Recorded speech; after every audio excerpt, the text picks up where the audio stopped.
السلام عليكم الاخوان والاخوات، كيف الحال والاحوال؟ كنتمنى هذا الفيديو راكم في صحه جيده. اعتذر ربما يلاه كملنا اللايف وهذا الفيديو غيكون منشور، يعني سوف ينشر متاخر في وقت متاخر، ولكن الفيديو مهم وبغيت ضروري التعليقات ديالكم. الفيديو هو ان التصريحات ديال عمر هلال يعني اصابت نظام كابرانات في مقتل وخلت الاعلام الجزائري كيبدا يخرج ومشى للتصعيد، استضاف صحفيين كيجيو للمغرب وكذلك بعض المحللين وبداو كيروجوا عاوتاني باكثر من طريقه وبمغالطه للقضيه الوطنيه. بطبيعه الحال خليكم تشوفوا بلا ما نحرق لكم سميتو، خليكم تشوفوا وفي طيات الحوارات ديالهم كاين يعني المشاكل اللي الجزائر كتعاني منها لا قدر الله وما ربحوش هذه القضيه ديال الصحراء، كيفاش غيتعاملوا مع اللاجئين وكيفاش يتعاملوا مع المنطقه العازله. خليك تشوف الفيديو كامل وضروري تحط لي التعليق ديالك وكذلك اقتراحات ديالك في اخر الفيديو. الا كنت اول مره كتجي القناه وسعيدنا انك تجي ودير لنا لايك بطبيعه الحال واشتراك، وشكرا بزاف الناس اللي كيساندونا بالتعليق وكيديروا لايك مثل الفيديو. فرجه ممتعه الى فيديو اخر ان شاء الله. تهلاو. Dans ce débat, Gamal Abina, alors je le disais lors de mon introduction, le soutien international au peuple sahraoui à sa cause va crescendo plutôt désormais. C'est la Grande-Bretagne qui se positionne dans ce dossier. Plusieurs parlementaires britanniques, à l'image de l'ancien chef du parti travailliste, donc Jeremy Corbyn, ont exprimé leur soutien au référendum d'autodétermination lors d'une séance en présence du chef de la diplomatie britannique. Comment arriver à capitaliser ce succès diplomatique sur le terrain maintenant? Bon, Corbyn, c'est quelqu'un qui est plutôt anticolonialiste. Exactement. Donc il est dans une posture qui est honnête même sur la Palestine. Ouais. Mais simplement, pour revenir à cette question-là, la problématique qui a été posée tout à l'heure par rapport aux États-Unis, c'est qu'il faut jamais oublier que les États-Unis ont fait un marchandage. On n'est pas dans une reconnaissance volontaire et cohérente, puisque c'est en contravention avec le droit international que Woodrow Wilson voulait, effectivement. Exact. On est en réalité dans un marchandage parce qu'ils ont dit, on reconnaît, enfin, Trump, donc un homme excessif, a dit, reconnaissez la relation avec les sionistes, faites la paix en contrepartie de ça. Contrepartie qui n'a pas rapporté grand-chose. Maintenant, pour revenir à la réalité, la progression de la de la volonté sahraoui sur le plan international d'obtenir quand même son droit est une démarche qui est appuyée sur du droit et sur des méthodes honnêtes. Par contre, il faut se rappeler quand même que les Marocains sont tellement en difficulté, je parle bien du régime marocain, pas du peuple, il faut toujours faire une distinction les deux, sont tellement en difficulté que ce qu'ils font, c'est qu'ils sont obligés de soit d'écouter, cette fameuse affaire des écoutes, ou soit de corrompre. C'est-à-dire que leur méthode pour obtenir gain de cause, c'est de passer par des méthodes illégales. On peut avoir des lobbies qui existent et qui sont là pour vous conseiller ou pour vous inciter. Là, on n'est pas là-dedans. On est dans des méthodes qui tombent sous le coup de la loi. Voilà. Et donc en cela, ça dit la fragilité de la position marocaine. C'est-à-dire qu'aujourd'hui, malheureusement, s'ils avaient respecté, il faut se rappeler quand même de l'origine. C'est très intéressant de se rappeler que c'est à Rabat qu'on avait consacré le Maghreb libre, avait consacré la libération de Sahraoui. Il n'était pas question que le Maroc s'en empare. Il faut se rappeler une chose, c'est que c'est important de le rappeler. Les Marocains, les royalistes marocains en l'occurrence, se vendent de terres qu'ils voudraient récupérer jusqu'en Algérie. Faut jamais perdre de vue le grand Maroc qui rappelle étrangement le grand Israël. Eh bien, il faut se rappeler une chose, c'est que ils n'ont pas tiré une balle contre les colons. Les seuls qui ont eu ce courage-là, c'est les Rifins, Abdelkrim Khattabi. Sinon le reste, ils sont pas battus et ils réclament des terres pour lesquelles ils ne sont pas battus. Par contre, il y a deux terres qui sont occupées illégalement par l'Espagne. Ceuta et Melilla. Là, bizarrement, il n'y a pas beaucoup de négociations. Et la seule fois où le Maroc a tenté une petite incursion sur les territoires occupés, le petit rocher dont on a parlé, toute l'Europe était vent debout contre le Maroc et s'apprêtait à attaquer. Donc c'est intéressant de voir que ils savent frapper sur leurs frères, parce que ce sont nos frères les Sahraouis, mais ils ne touchent pas l'occidental. Donc c'est vrai que cette tension qui est artificielle et qui aurait pu être désamorcée si le plan Becker avait été accepté, s'ils acceptaient de consulter les Sahraouis et non pas ceux qu'on a envoyés là-bas, comme d'ailleurs les Français le font très bien en Kanaki, je veux dire, ils envoient des Européens pour faire des référendums qui donnent raison aux colons et qui donnent tort aux Kanakis qui sont en minorité. Là c'est pareil. La méthode est grossière. Ils ont dit le quorum ce serait non seulement les Sahraouis mais les Marocains de 75, ce qui est pas légal, et ça bloque. Donc je pense que pour sortir de ce conflit, faut d'abord sortir la dichotomie de dire Maroc-Algérie. C'est pas Maroc-Algérie, c'est Maroc-Sahara occidental. L'Algérie effectivement et d'autres pays africains, pas seulement l'Algérie, puis des pays dans le monde. On a parlé de Caracas tout à l'heure, on a parlé de pays l'Afrique du Sud. La plupart des pays en règle générale, sauf ceux qui ont été intéressés ou achetés, en général reconnaissent le principe de se dire bon, on va va les consulter quand même, on va demander si ces gens sont intéressés pour devenir des sujets du roi ou des hommes libres. Eh bien, cette question, je dis bien hommes libres parce que j'ai beaucoup de mal avec la royauté. Un sujet, c'est quand même absolument inquiétant. Ça rappelle le sujet coloniaux, hein. Mais en vérité, si on sort de cette logique-là, si on sort de cette confrontation artificiellement entraînée qui voudrait pousser un peuple contre un autre, alors que c'est pas le problème, eh bien, on arriverait à une solution. Donc, je pense aujourd'hui, effectivement, que l'ONU n'intéresse pas le Maroc, d'ailleurs, comme les sionistes, que le droit international ne les intéresse pas parce qu'ils sont en minorité, ils sont pas en position de force, parce qu'ils savent qu'ils occupent des territoires de façon illégale, et surtout que, on fait quoi des 20% qui ne sont pas encore occupés par le Maroc? C'est une question qui reste à poser. On fait quoi de ces 200 000 personnes qui sont dans le sud algérien et qui sont soutenues par l'Algérie? Et là, c'est un soutien qui est humanitaire. On fait quoi de ces Sahraouis à l'intérieur des frontières qui sont considérés comme étant un problème aussi? Il y a un vrai souci. Donc, c'est des questions que doivent être posées avec acuité. Je pense que la question algérienne, là où l'Algérie peut briller, parce que ça a été toujours sa grande tradition en termes diplomatiques, c'est de convaincre par des procédures légales, par la saisine du droit international, par tout un tas d'instances, que le peuple sahraoui a le droit à, non pas seulement l'autodétermination, parce qu'on ne sait pas s'ils veulent finalement, mais le droit à être consultés s'ils veulent ou pas être marocains, tout simplement. Très bien, Gamel Abina. Alors, Saïd Ayashi, justement, Gamel Abina vient d'évoquer le problème de cette famille royale qui ne veut pas entendre raison, et ce soutien international dont bénéficie le Sahara occidental contraste avec les déboires du Merzen, y compris au sein du palais royal.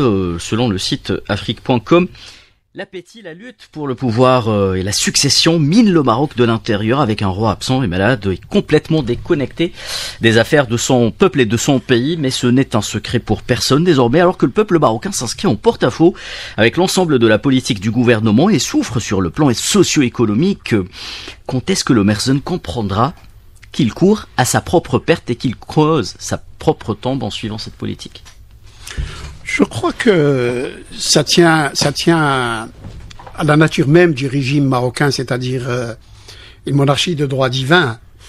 Et il y a deux situations qu'un grand fossé sépare. Il y a le peuple marocain qui vit quasiment dans l'indigence, surtout depuis à peu près 5 ans, où le pouvoir d'achat s'est terriblement érodé pour le Marocain lambda, et qui souffre effectivement durablement pour joindre les deux bouts. Et puis il y a le Merzen, cette administration tentaculaire, et évidemment le palais royal, qui, lui, a des années-lumière des souffrances du peuple marocain.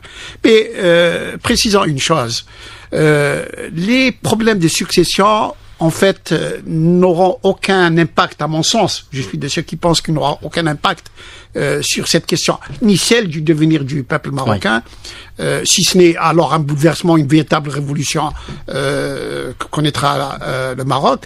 Si jamais le système monarchique s'effondre, voilà. Bien sûr. Et d'ailleurs, j'y arrive.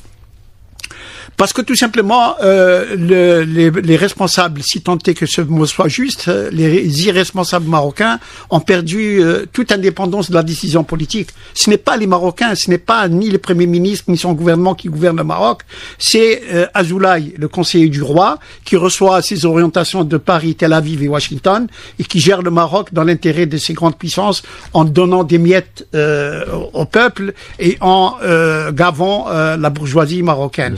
Et donc, que ce soit Rachid ou Hassan ou Hicham ou n'importe qui, cela ne va pas changer la donne. Ce qui est important dans cette histoire, c'est de voir si la politique marocaine pouvait évoluer.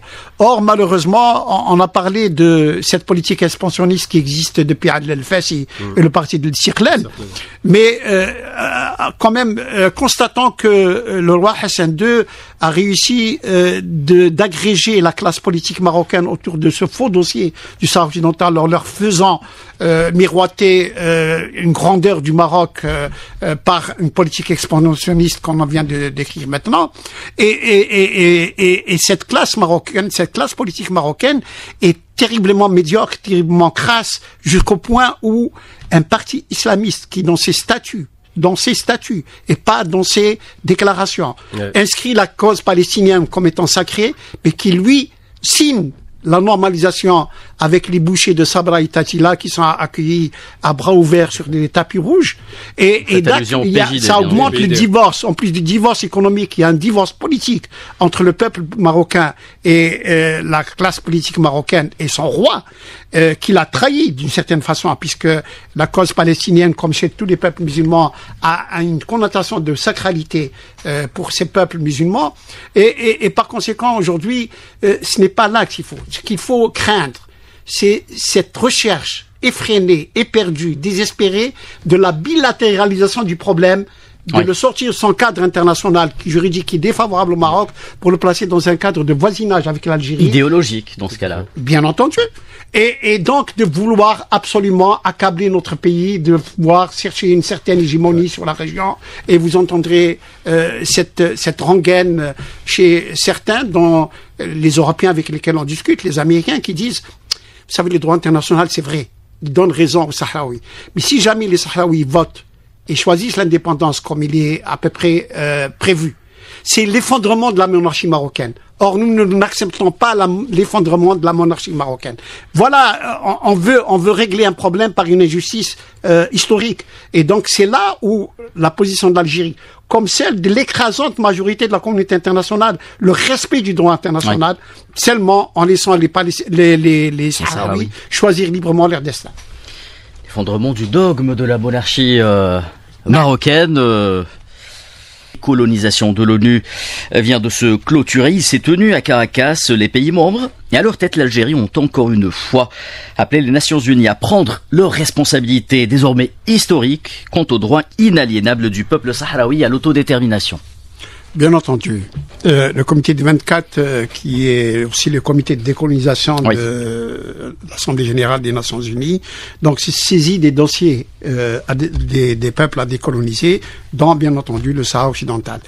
Et comme d'habitude, bien sûr, l'Algérie d'abord fait valoir sa demande de respecter le droit international et surtout de l'appliquer sur le terrain, ce qui va très bien au dossier du Sahara occidental, dans la mesure où l'on sait que le territoire du Sahara occidental est enregistré comme territoire non autonome sur les tablettes des Nations Unies, et à ce titre, il est justiciable de l'application de la résolution 1514 de 1960 qui reconnaît au peuple colonisé le droit à l'autodétermination. Exactement. La messe est dite, tout est dit dans ces deux points essentiels du dossier sahraoui, et notre ambassadeur Ammar Benjama a fait que rappeler maintenant la nécessité d'aller vers l'exécution de cette résolution du droit international.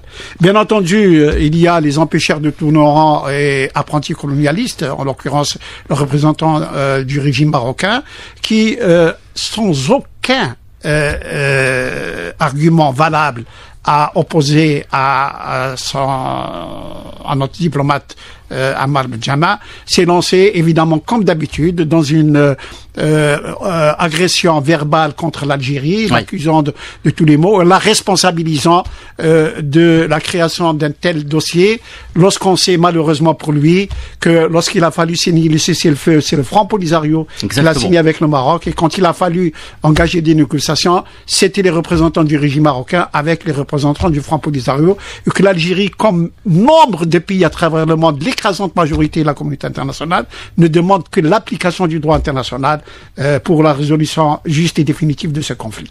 Nous allons revenir tout au long de cette émission sur la joute verbale qu'a eu notre représentant aux Nations Unies, Ammar Benjama, avec son homologue marocain Ammar Ahlal. Mais avant cela, Gamal Abina, le comité des 24 a exhorté l'ONU de dépêcher une délégation afin de faire le bilan justement sur la situation des droits de l'homme au Sahara occidental, afin de présenter un rapport à l'Assemblée générale des Nations Unies. Rappelons que la seule et unique visite du comité de décolonisation au territoire occupé a eu lieu en 1975. Qu'est-ce que cela vous inspire-t-il ? Simplement, le sentiment général qu'on peut avoir par rapport à ces questions sahraouis, c'est d'abord qu'il y a des intérêts géopolitiques, on l'a compris, des intérêts financiers, puisqu'il y a les eaux poissonneuses, il y a beaucoup de phosphates, c'est pas dit, mais c'est une des raisons pour lesquelles le Maroc est là-bas. Donc la question des droits de l'homme n'intéresse pas nécessairement celui qui occupe, forcément. J'ai envie de faire un parallèle qui va être peut-être un peu audacieux, mais dans la démarche coloniale qu'on peut connaître, le Sahara est contrôlé à 80% par l'État marocain. Dans cette démarche-là, on a un peu l'impression de voir le même processus. C'est-à-dire que on va en parler aujourd'hui. Le bien des populations ne les intéresse pas.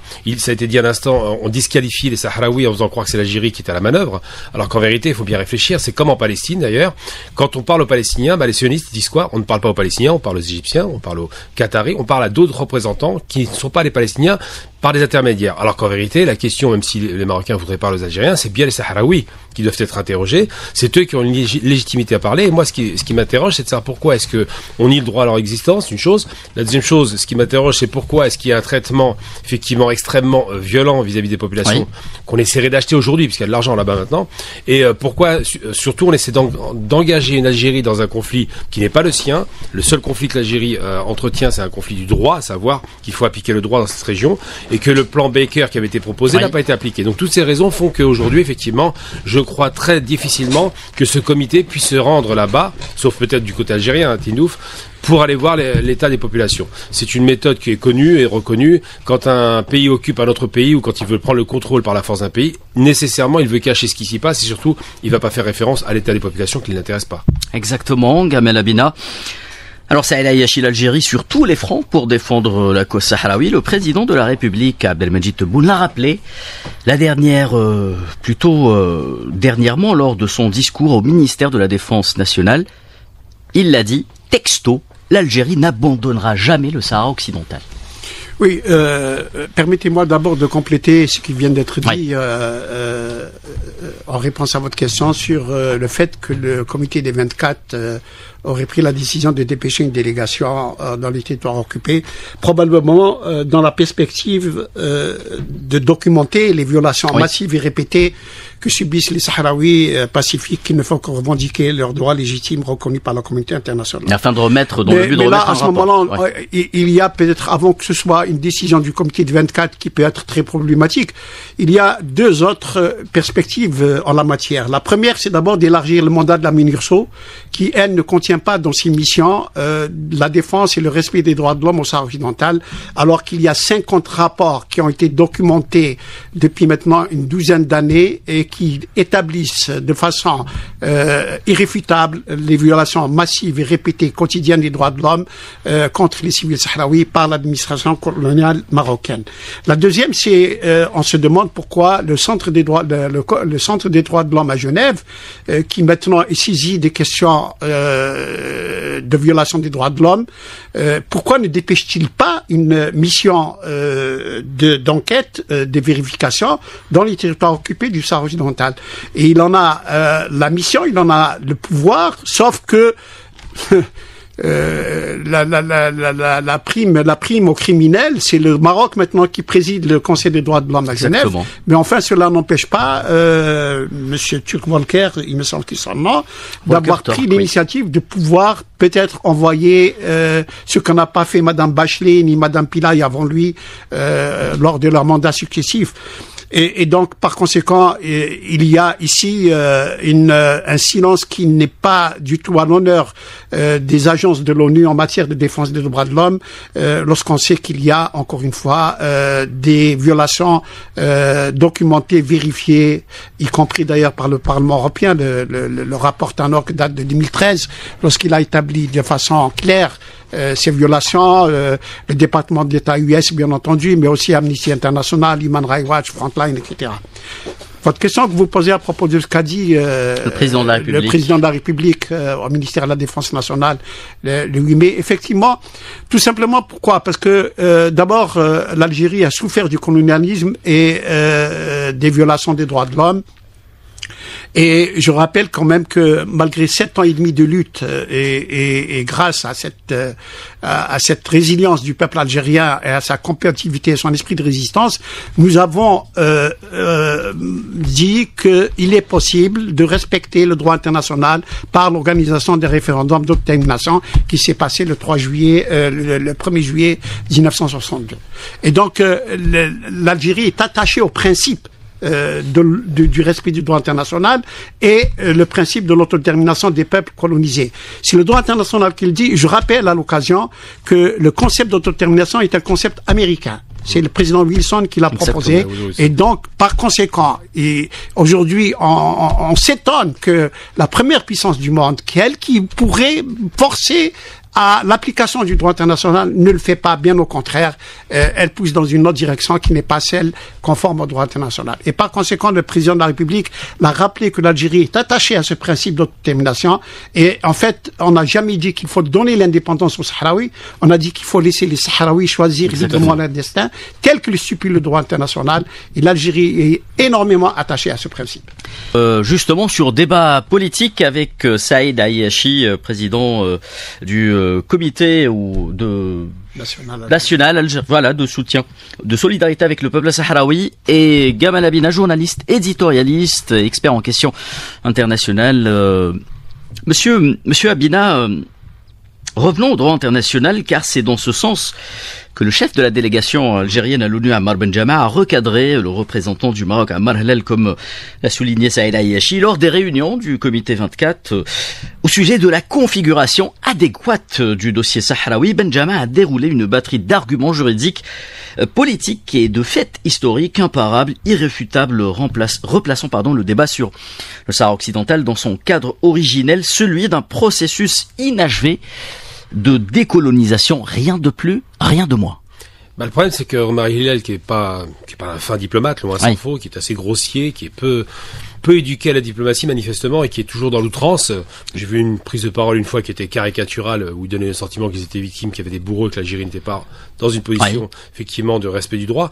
Cet homme ne parle pas de droit, il parle juste de posture politique. Et on peut expliquer cela. L'Algérie s'appuie sur le droit parce que déjà ce qui a libéré l'Algérie, c'est le droit. Faut pas oublier qu'en dehors de la lutte de décolonisation et de la vaillante bataille des Algériens pour libérer leur territoire, la victoire a été obtenue à l'ONU, consacré parce que les condamnations se multipliaient vis-à-vis de la puissance occupante. Et c'est pareil pour la question du Sahara occidental, c'est-à-dire que ces hommes-là ne parlent pas de droit, ne parlent pas de principe, ne parlent pas de respect des populations, ils parlent d'intérêt. Et j'ai envie de parler de 3 éléments qui sont fondateurs dans leur rapport au Sahara.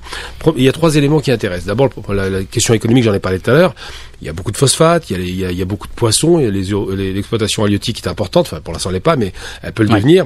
Donc il y a un intérêt financier parce que le Maroc est en grande difficulté, j'en parlais juste après. Il y a un aspect géopolitique, un pays qui fait 400 000 km2 doublerait sa surface instantanément, donc c'est le prestige d'un grand État, un grand royaume qui se reconstituerait de leur point de vue, même si ce royaume n'a jamais vraiment existé. Et il y a un aspect chimérique plutôt. Oui, c'est une chimère qui était fabriquée par Lyoté, par tout un tas en règle générale, c'est ces petits roitelets qui étaient dans des régions, bref. Bon, on va pas revenir là-dessus. Et surtout, il y a un aspect psychologique. Pourquoi ?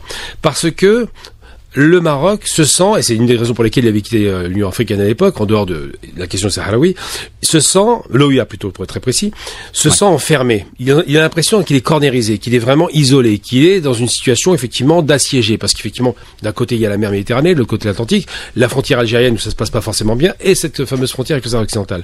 Donc ça le donne le sentiment d'être un petit peu sur le côté et d'être en danger. Le Maroc a besoin de convaincre sa population d'une juste cause, de son point de vue. Votre Sahara vous appartient. Alors que la population marocaine vit dans des conditions difficiles, ça a été évoqué tout à l'heure, et que le pays, c'est ça qui est intéressant, qui a besoin de mettre ses militaires au travail. C'est une des raisons aussi qui a poussé Hassan II à intervenir, parce qu'il a eu 2 tentatives de coup d'état militaire, donc il s'est dit, on va neutraliser l'armée, on va leur donner un petit jouet dans le sud, comme ça c'est il faut les occuper. Oui. Les occuper, absolument. Donc ça donne une sacralité à une cause qui n'était pas sacrée. En 75, tout le monde s'en foutait du Sahara occidental au Maroc. Pour preuve, le Sahara occidental a été colonisé par l'Espagne. Tout à fait. Et il n'y a pas eu de bataille pour la libérer. Donc les Marocains, on leur a mis dans la tête que c'est une cause sacrée. Ça a fini par rentrer à force de propagande, et on se rend compte que ça permet de faire une sorte de diversion de réalité. Pourquoi ? Parce que le Maroc a besoin effectivement d'argent, qu'il est en difficulté. Je vous fais un parallèle avec l'Algérie. En 90, on avait 33 milliards de dettes. Le pays était aux abois Oui. Alors que c'est un pays rentier pétrolier, avec un baril de pétrole à $9. On était en difficulté. Le Maroc a 70 milliards de dettes, alors qu'il est ni rentier ni pétrolier, qu'en plus l'Algérie a coupé le gaz, ce qui fait que l'énergie leur coûte encore plus cher, que c'est un pays qui s'enfonce lentement dans l'endettement, qui ne s'arrête pas, c'est abyssal, avec une paupérisation de la population, un pouvoir d'achat en chute libre, lié effectivement à l'énergie. Tout est énergie dans ce monde. Et ce Maroc-là aimerait avoir des soutiens extérieurs, qu'il obtient d'ailleurs. On voit bien qu'on lui achète ses avions de combat, qu'on commence à fabriquer de la part de sionistes des usines de drones, enfin tout un tas de systèmes offensifs, au lieu de s'intéresser à sa population, à son bien-être. Parce que moi j'ai vécu un petit peu au Maroc, j'ai à cœur de ce qui se passe là-bas. On voit bien que c'est difficile pour les gens. On voit que c'est des gens honnêtes et travailleurs, mais qu'aujourd'hui effectivement, ils ont eu des crises multiples, Covid, ensuite il y a eu la crise du gaz coupé par l'Algérie, ensuite il y a la crise de la sécheresse qui est endémique, ensuite il y a effectivement une population qui grossit malgré tout avec une population qui augmente. Tous ces éléments font que on met un milliardaire à la tête de l'État marocain. On met un premier ministre milliardaire, vous vous rendez compte un peu le truc incroyable. Donc tout ça, ça permet, voilà. Donc la psychologie, c'est de dire au peuple, le Sahara c'est une cause nationale, c'est une cause essentielle, le reste vous n'en occupez pas. On a besoin d'un territoire étendu et prestigieux, on a besoin de convaincre les pays que nous sommes une grande nation ancienne. Tous ces éléments-là partent surtout d'un rapport d'ego, j'ai envie de dire. Et en même temps, c'est une façon de sacraliser cette monarchie. Alors effectivement, c'était dit tout à l'heure, je crois pas que la monarchie marocaine s'effondrerait, j'y crois très peu, à la suite de la perte de prestige. Par contre, elle serait remise en question. Oui. Toutes ces dépenses, toute cette arrogance, toutes ces méthodes-là, pourquoi? Pour rien, alors qu'on aurait pu être maghrébins unis et que ce serait bien passé. Et c'est en cela que je dis aujourd'hui, effectivement, le rapport psychologique, économique et le rapport géopolitique, à savoir une superficie importante, joue pour beaucoup dans la balance au Maroc, mais encore une fois, je le répète systématiquement, moi j'aime beaucoup le Maroc, je considère qu'on devrait d'abord s'occuper de décoloniser Ceuta et Melilla, parce qu'il y a 3 territoires qui ont été occupés, il y a Sahara occidental, Ceuta et Melilla, faut pas les oublier. Oui, très bien. Saïd Ayachi, peut-être un mot sur l'intervention de Ammar Benjama au comité 24 au Venezuela et les arguments qu'il a opposés aux élucubrations de Ammar Halal. Bien sûr, j'allais dire nos diplomates successifs, aussi bien d'ailleurs à Genève qu'à New York, quand ils sont dans les enceintes de l'Organisation des Nations Unies, sont maintenant coutumiers de ces altercations avec avec les homologues, avec les représentants du régime marocain. Et c'est pathétique pour les diplomates marocains parce que le représentant algérien est toujours à l'aise. Vous savez qu'il a des arguments, on veut-tu, en voilà. Historique, diplomatique, politique, sociologique. Il est très à l'aise, notre diplomate, et Ammar Benjama l'a démontré lorsqu'il a sorti tout un arsenal d'arguments, d'ailleurs, recevables dans leur totalité. En face, le représentant du régime marocain n'a aucun argument possible. Ouais. Sur aucun plan du tout. C'est une agression contre un pays qui n'est pas le sien et à court d'arguments, je le répète, et il joue la bilatéralisation du problème avec l'Algérie. Ouais. D'autant plus qu'il a affaire aux diplomates algériens et tout de suite les accusations fusent et les insultes et l'agression verbale. Ouais. Et donc c'est en ce sens que il y a toujours de la part de nos diplomates une sérénité et un calme olympien pour qu'ils déroulent leur argumentaire de façon méthodique, de façon professionnelle, face à quelqu'un qui joue les voyous. Et Omar Hillel, on a toute l'étiquette, on a vu comment il a agi à Genève et comment il a agi à New York, loin de tout professionnalisme, loin de toute diplomatie, mais il est là justement pour polluer les dossiers, pour parasiter le débat et pour, j'allais dire, d'une certaine façon, dérouter les autres membres du comité. Ce qui n'est pas fait parce que les arguments algériens sont irréfutables, ils sont recevables dans leur totalité, et les gens acquiescent à l'argumentaire du diplomate algérien, qui d'ailleurs a fini par avoir raison sur la question. Oubi Bouchraya Bachir, ce qui hérite au plus haut niveau le régime du Barzen actuellement, vous l'avez souligné au début d'émission, c'est le fait que la cause sahraoui trouve un écho auprès de la cause palestinienne, car cela fait prendre conscience au monde entier qu'il s'agit aussi d'une affaire de décolonisation, y compris au sein des instances internationales. J'en veux pour preuve la présence de l'envoyé spécial du secrétaire général de l'ONU pour le Sahara occidental, monsieur Staffan de Mistura, à une réunion du Conseil de sécurité consacrée à la Palestine le 18 avril dernier. La double sanction, c'est aussi que les pratiques coloniales criminelles du Maroc sont plus ou moins similaires à celle de l'entité sioniste. L'analogie prend-elle tout son sens d'après vous? Oui, exactement. Je crois que les parallèles entre la Palestine et le Sahara occidental c'est pratiquement identique. Il y a une occupation militaire de la part d'Israël en Palestine et le Maroc au Sahara occidental. Il y a le droit du peuple du Sahara occidental et palestinien à l'autodétermination qui sont reconnus par la communauté internationale, par l'ONU, et constituent la seule voie pour résoudre pacifiquement les conflits en Palestine au Sahara occidental. Le troisième élément aussi de parallèle qui existe entre les deux causes, c'est le fait que les deux représentants légitimes de deux peuples en combat, qui sont l'OLP et le Front Polisario, sont bien reconnus par la communauté internationale en tant que représentants pour ces deux peuples. Oui. Il y a aussi le parallèle en ce qui concerne les réfugiés qui ont été obligés de fuir leur territoire à cause de la répression qui a accompagné l'invasion tantôt en Palestine comme au Sahara occidental. Et bien sûr, il y a l'élément aussi qui est d'actualité, qui est la souveraineté permanente de deux peuples, c'est leurs ressources naturelles. Et on vit aujourd'hui toute une bataille légale au sein de l'Union européenne, là où les produits provenant de la Palestine et du Sahara occidental sont objets exactement de la même politique européenne communautaire dans ce sens.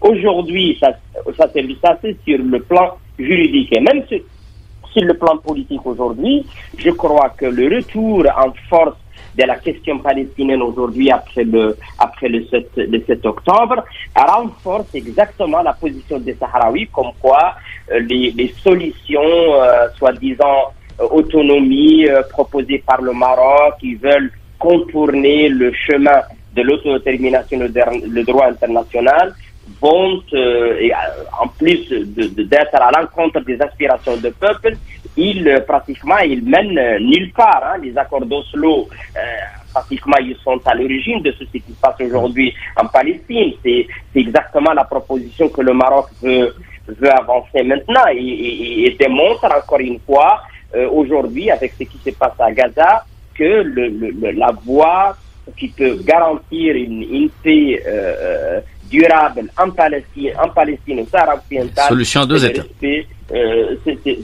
la solution de deux États, oui, bien sûr, et par le respect du droit à l'autodétermination.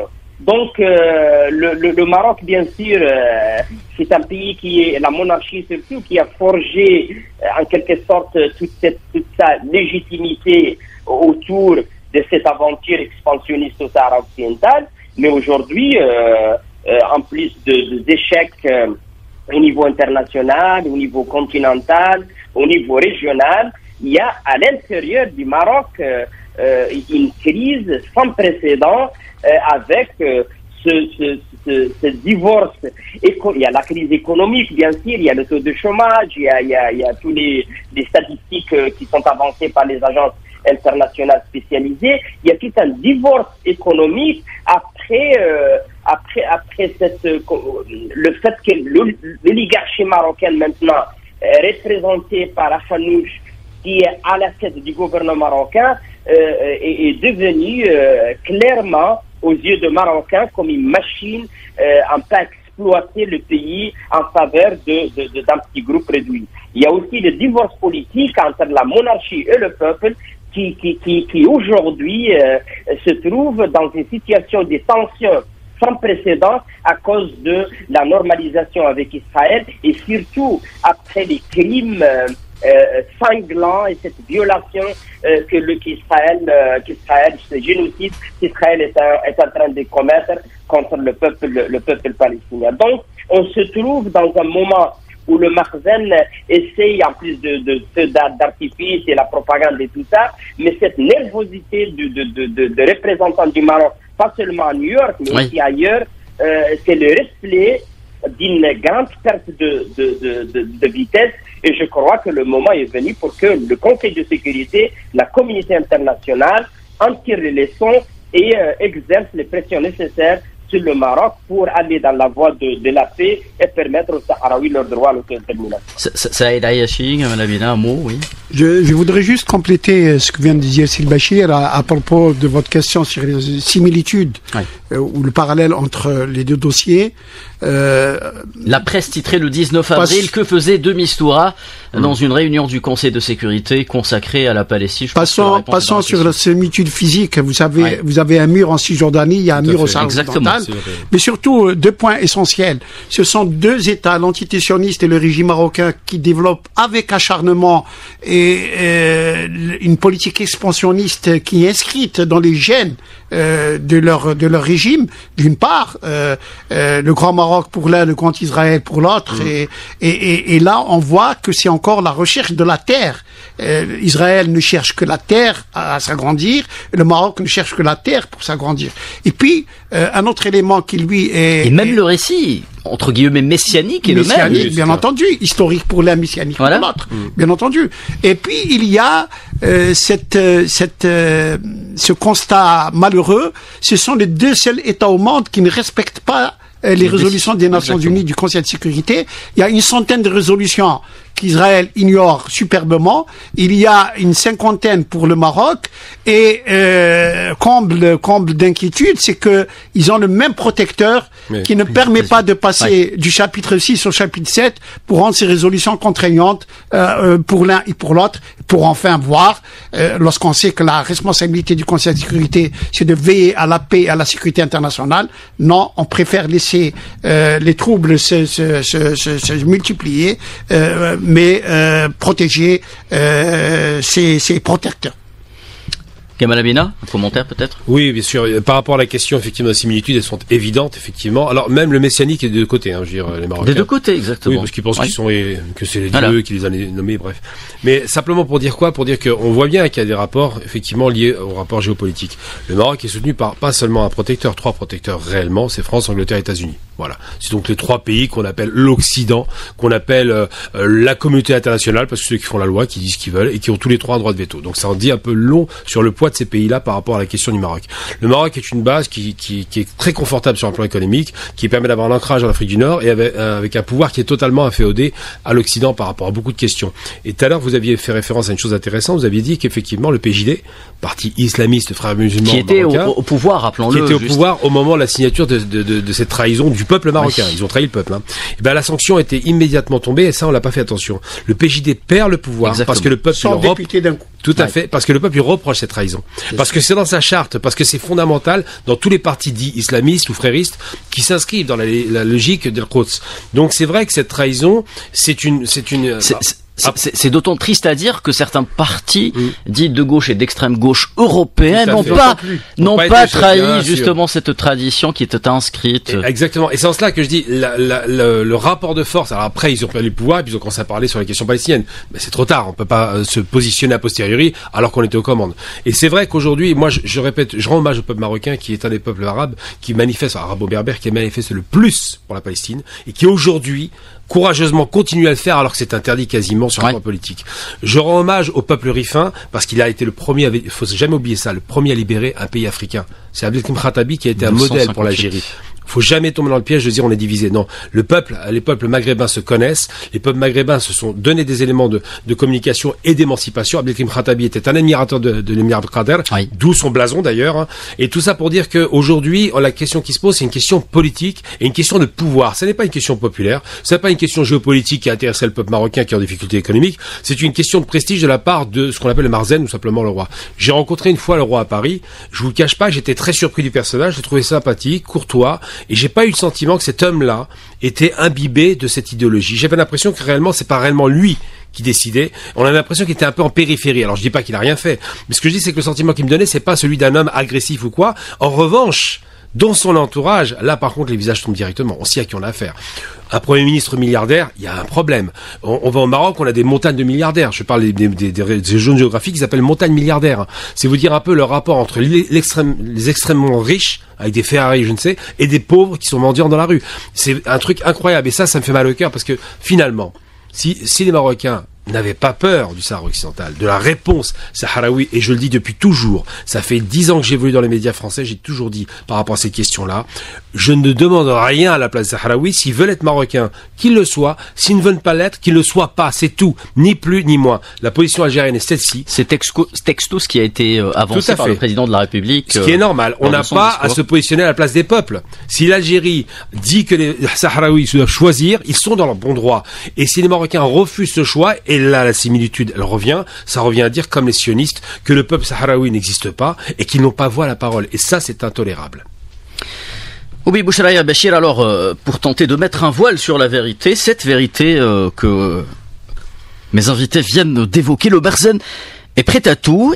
Il est rattrapé de partout par les scandales. Dernière en date, ouverture par le parquet belge sur une éventuelle, d'une enquête sur une éventuelle ingérence. L'image du Maroc en Europe est fortement écornée, voire dégradée par ces pratiques de voyous dignes des heures les plus sombres du Far West. Pourtant, l'Union européenne, qui a dû reculer dans l'affaire de l'accord de pêche, continue de soutenir indirectement l'occupation, notamment à travers des investissements dans les territoires sahraouis occupés. Oui, exactement. Le Maroc, l'image du Maroc au sein des institutions européennes, et depuis l'éclatement de ce scandale de Morocco Gate en décembre 2022, le Maroc pratiquement fait l'objet de pas seulement des enquêtes judiciaires, mais aussi des rapports et des reportages des médias, dont de la télévision publique belge. Et aussi récemment l'ouverture par le parquet d'une enquête sur l'ingérence marocaine en Belgique. C'est une image qui se dégrade au fur et à mesure, et on découvre tous, et ça c'est des déclarations de plusieurs parlementaires européens, que le Maroc a réussi de passer les accords avec l'Union européenne en 2019 grâce à cette machine de corruption qui a été mise en place au sein à Bruxelles, mais surtout au sein des institutions européennes, avec des personnes qui sont aujourd'hui sous des enquêtes judiciaires en Belgique. Je crois que les juges de la Cour de justice de l'Union européenne étaient beaucoup plus solides de faire l'objet des tentatives de corruption par le Maroc. Les décisions étaient très claires par la Cour de justice de l'Union européenne, notamment en 2016, 2018 et surtout en 2021, là où le tribunal de l'Union européenne avait procédé à l'annulation directe et immédiate des accords, l'accord cadre et l'accord de pêche. Aujourd'hui, on se trouve encore dans cette période d'attente d'une nouvelle décision de la Cour de justice de l'Union européenne qui serait peut-être rendue publique au début de cet été, ou peut-être vers septembre ou octobre.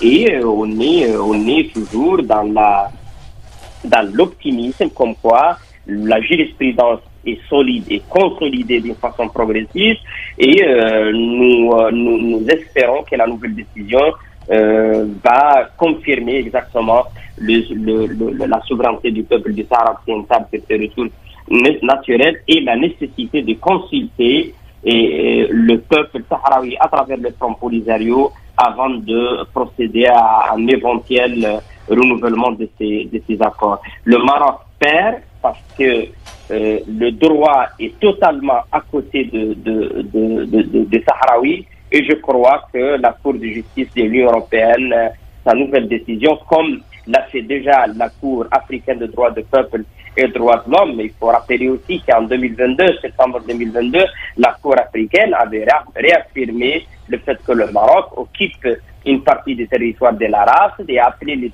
le peuple africain à se solidariser avec le peuple sahraoui, et a mis aussi en garde tous les pays africains de s'abstenir de faire des démarches qui peuvent porter préjudice aux aspirations du peuple du Sahara occidental. Et je crois que dans ce cadre exactement s'inscrit cette initiative du Maroc d'ouvrir des consulats fantômes dans des différentes villes occupées du Maroc, et on est dans dans une démarche bien pensée de la part du Front Polisario d'explorer toutes les avenues légales pour faire valoir le droit légal du peuple du Sahara occidental, pas seulement sur les ressources naturelles, mais aussi son droit essentiel à l'autodétermination et à l'indépendance. Saïd Ayachi, Oubi Bouchra Bachir vient d'évoquer le Front Polisario, justement, il vient de célébrer le 10 mai dernier, le 51e anniversaire de sa création. Il est aujourd'hui, plus que jamais, l'unique représentant légitime des aspirations politiques du peuple sahraoui, et cette légitimité se renforce à la fois par sa capacité à organiser la lutte armée contre l'occupant, mais également à porter haut et fort le dossier diplomatique. Bien entendu, vous faites bien de rappeler quand même ce 51e anniversaire d'abord de la création du Front Polisario le 10 mai 73, mais aussi le 50e anniversaire de la première grande bataille contre l'armée espagnole Al-Khanga, le 20 mai 73, et déjà le Front Polisario se battait contre le colonisateur, j'allais dire, originel, en l'occurrence le Royaume d'Espagne. Et aujourd'hui, le Front Polisario a repris la lutte, je le rappelle, donc dès l'invasion marocaine en 75, et de 75 à 91, l'armée de libération du peuple sahraoui a taillé des croupières à l'armée marocaine. Et c'est le Maroc qui a demandé le cessez-le-feu. C'est le Maroc, Hassan II, qui a demandé le cessez-le-feu pour mettre fin à sa déroute militaire au Sahara occidental. Et les Sahraouis qui n'aiment pas la guerre pour la guerre ont accepté le cessez-le-feu à condition qu'on leur organise. Ils n'ont pas dit donnez-nous l'indépendance. Ils ont dit non, faites-nous ce dont on a droit, c'est-à-dire le référendum d'autodétermination, et laissez notre peuple décider de son sort, ce qu'a accepté le Maroc sous les auspices des Nations Unies. Et aujourd'hui, malheureusement, nous voyons comment le Conseil de sécurité, d'année en année, ça fait 33 ans que les Sahraouis attendent ce référendum de détermination, malgré qu'il a été créé une mission des Nations Unies, en l'occurrence la MINURSO, uniquement pour organiser le référendum. Donc institué par le droit international. Bien entendu. Et que Hassan II a bloqué dès 97, parce que tout simplement ces services de renseignement lui ont rapporté que dans n'importe quel cas de situation, les Sahraouis choisiront l'indépendance, et par conséquent, ils ne voulaient pas, après avoir eu une stabilité avec ce dossier qu'il a vendu à sa classe politique dépravée, et donc par conséquent aujourd'hui, oui, le Front Polisario, fort de sa légitimité populaire, représente le peuple sahraoui. Il a été en justice, comme si Bachir vient de le rappeler, devant la Cour de justice de l'Union européenne, laquelle il faut rendre aujourd'hui, mes amis, il faut rendre justice à ces magistrats de la Cour de justice de l'Union européenne. Il faut rendre justice aux magistrats belges rappelons qui ont été incorruptibles, qui ne sont pas laissés influencer. Et donc, après avoir que le Marzen ait installé une machine de guerre dans le Parlement européen, c'est une violation caractérisée de la souveraineté européenne. Et malgré cela, nous avons Van der Leyen et consorts qui restent encore très attachés au lobby marocain, parce qu'ils sont grassement payés. Et bien entendu, nous attendons maintenant la Cour de justice de l'Union européenne, nous attendons bien entendu cette nouvelle affaire qui est développée par les trucs. En une minute, très rapidement. Justement, on va parler d'hypocrisie là. Et je vais rentrer dans le tas. Comme je viens de France pour le coup, Stéphane Séjourné a eu une parole extrêmement douteuse. Chef de la diplomatie française. Tout à fait, le nouveau chef qui est très peu expérimenté, a une parole douteuse. Il avait dit récemment que nous allons faire un train, un TGV vers Dakhla, expliquant que le Maroc respectait sa population et développait le royaume, en incluant le Sahara occidental, en contravention avec la France. Donc ça vous dit un petit peu le niveau, quoi. Et justement, je voulais terminer sur le cas de la France en rappelant que le Parlement français a reçu il y a quelques semaines de cela la combattante sahraoui Sultana Khaya et le représentant du Sahara occidental Hamid Sedati, digne représentant de la cause du peuple sahraoui Saïd Ayachi. L'Union des étudiants de France a de son côté annoncé son soutien au principe d'autodétermination, alors que le Maroc tente par le biais de sa politique de courtisanerie de rallier la position du gouvernement français. Le 7 janvier 2021, débat à l'Assemblée nationale française sur l'évolution de la situation Sahara occidentale s'était transformé, rappelez-vous, Gamal Abina, en procès politique pour les régimes marocains et français concernant leur alliance pour tenter de faire enterrer l'affaire. Malheureusement, ça sera le mot de la fin. Oubi Bouchraya Bachir vient de nous rejoindre à partir de Genève. Bonjour Monsieur Bouchraïa, est-ce que vous m'entendez d'abord? Oui, bonjour. Merci pour l'invitation. Alors, très bien. Le représentant du Front Polisario auprès des Nations Unies et coordinateur auprès de la MINURSO, mission des Nations Unies au Sahara occidental, Sidi Mohamed Ammar, a encore une fois expliqué que ce sont les projets expansionnistes du Maroc qui demeurent la principale entrave à l'indépendance du Sahara occidental. Pire, ils sont un danger réel pour toute la région. Oui, tout à fait, exactement. Ce sont des propos par notre représentant à New York lors de sa participation à la réunion du comité de 24, tenue récemment à Caracas. Oui. Et je crois que le fait que le Sahara occidental et le processus de décolonisation au Sahara occidental soient au centre de délibération de cette réunion, en soi, est un fait d'une importance frappante. D'abord dans la forme, parce que ça démontre que la question, contrairement à la propagande marocaine, ici et là, qui prétend comme quoi il y a eu des avancées pour le Maroc dans ce projet expansionniste au Sahara occidental, le fait que la question du Sahara occidental soit au centre de discussion du comité 24, c'est une démonstration du statut du Sahara occidental comme un territoire colonisé, occupé militairement par le Maroc, et le fait que notre représentant prenne parole dans cette réunion, ça aussi renforce l'attachement de la communauté internationale du statut du Front Polisario comme étant le seul légitime représentant du peuple du Sahara occidental. Ça, c'est dans la forme. Mais dans le fond, vous l'avez suivi, tout ça, il y a la grande majorité des pays qui ont intervenu lors de cette réunion ont réaffirmé leur position de soutien à l'application du droit international au Sahara occidental. Dr Ayashi venait d'exprimer la position de l'Algérie dans ce sens. C'est une position constante et s'installe dans la durée sur un principe qui est un principe cardinal dans la politique étrangère de l'Algérie, mais aussi une grande partie d'autres pays participants dans cette réunion, qui en plus de la réaffirmation de leur soutien à l'autodétermination, ils ont aussi appelé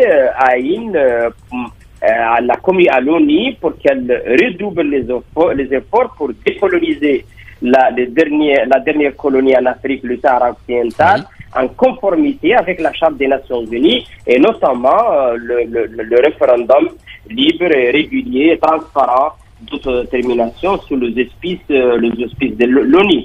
Et je crois que les différentes interventions dans ce sens, ils ont provoqué l'ire des représentants du Mahzen lors de cette réunion, qui a commencé, comme d'habitude, à verser des accusations à gauche et à droite contre tout le monde. Très bien, merci Obi Bouchraïa Bachir. Je rappelle que vous êtes représentant du Front Polisario en Suisse et auprès de l'ONU ainsi que les organisations internationales à Genève. Restez avec nous, nous allons revenir vers vous. Obi Bachir Bouchraïa, la situation des droits de l'homme s'est fortement dégradée dans les territoires occupés. La répression des activistes et journalistes prend une tournure plutôt inquiétante. D'abord, est-ce un signe qui trahit une certaine agonie, justement, du régime marocain, comme on vient de l'évoquer au studio, et qui n'a aucun moyen légitime pour faire valoir ses thèses révisionnistes en ce qui concerne le statut du Sahara occidental, et comment alerter la communauté internationale dans ce cas-là sur ce qui se passe dans les geôles du Merzen? Oui, tout à fait. Je crois que ce qui se passe, pas seulement dans les geôles de Marseille, mais dans l'ensemble du territoire occupé par le Maroc, qui est devenu un peu une prison à ciel ouvert, hein, et ça c'est les témoignages de toutes les organisations internationales, telles que Amnesty, Human Rights Watch, Frontline Defenders, entre autres, et même les mécanismes et les comités de l'ONU. Le Maroc est connu depuis l'invasion jusqu'aujourd'hui par cette politique de répression comme un instrument systématique pour occuper le Sahara occidental.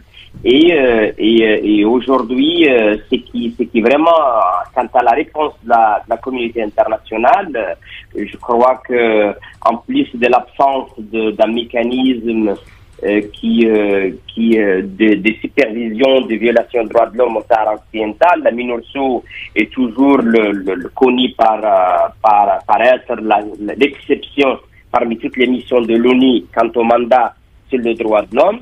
Et même le Conseil des droits de l'homme au niveau de l'ONU n'a pas réussi jusqu'aujourd'hui à mettre en place un mécanisme pour veiller pour le respect des droits de l'homme au Sahara occidental. En plus de cette absence d'un mécanisme international pour veiller au respect des droits de l'homme, il y a aussi l'impunité du Maroc qui continue exactement à l'instar d'une autre puissance colonialiste, occupante, militaire qu'est Israël.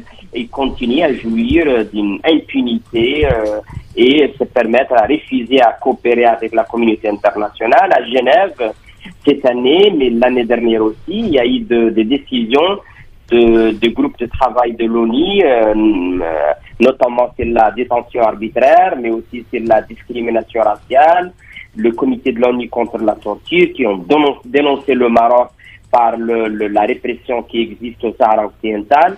Et il y a eu des recommandations très claires de la part de ces organisations pour que le Maroc réponde aux accusations et les actes de répression commis au Sahara occidental. Mais le Maroc continue à refuser à appliquer les recommandations et continue aussi à cette politique plutôt de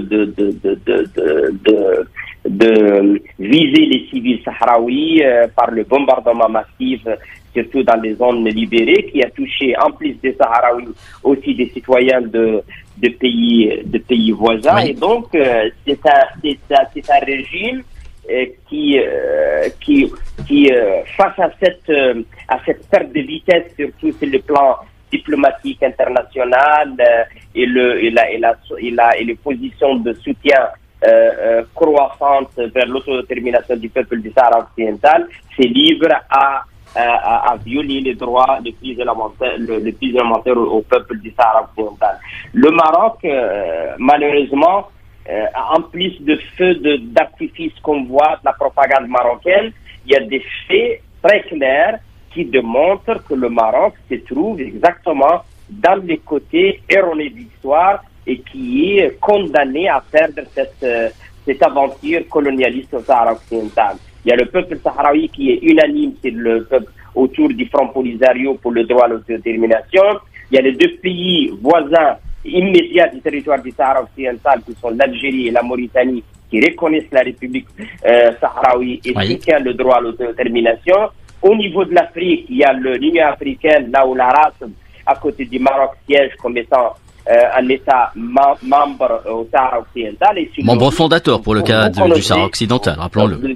Et sur le plan onusien, il y a toujours, et on venait d'évoquer la dernière réunion du comité du 24, c'est un appui à l'autodétermination du peuple du Sahara occidental. Donc, sur le Maroc, je crois que c'est dans la nécessité, pas seulement du peuple sahraoui, mais aussi de l'ensemble des peuples de la région, que cette aventure expansionniste termine par le respect du droit à l'autodétermination et permettre aux Sahraouis un seul jour de démocratie pour décider sur le statut définitif du territoire du Sahara occidental. Oubi Boucharaya Bachir, représentant du Front Polisario en Suisse auprès de l'ONU et des organisations internationales.